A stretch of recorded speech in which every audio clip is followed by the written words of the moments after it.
सिर्फ 2 चीज़ें बताऊँगा, इन 2 चीज़ों से आप काफ़ी हद तक अपने वेट को कंट्रोल कर सकते हैं। जितने भी ओबेसिटी के पेशेंट हैं, वो मेरी इन बातों पे अमल करें, इंशाल्लाह without medicine, without any exercise 5 से 7 केजी वेट कम होगा।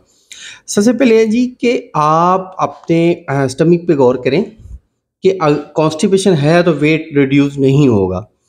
तो सबसे पहले कब्ज़ का इलाज करें, उसके बाद रोटी, खालिस आटे की रोटी और चावल, ये 2 ऐसी चीज़ें हैं जो मोटापे का बायस बनती हैं।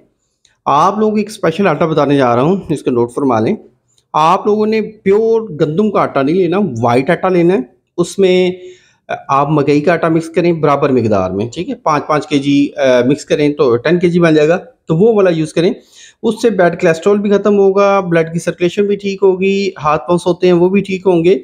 और इस रोटी के इस्तेमाल से इंशाल्लाह इंशाल्लाह अल्लाह के फ़ज़ल से 5 से 7 केजी वेट कम होगा। और आप लोग डेयरी प्रोडक्ट्स, दूध और दूध से बनी हुई चीज़ें और इसके साथ-साथ मीठा, मीठा आप ज़्यादा से ज़्यादा 5 ग्राम ले सकते हैं, क्योंकि ज़्यादा मीठा भी ओबेसिटी का सबब बनता है। और अगर आप एक प्रॉपर डाइट प्लान लेना चाहते हैं या प्रॉपर ट्रीटमेंट चाहते हैं, तो हमारे क्लिनिक को ज़रूर विज़िट करें।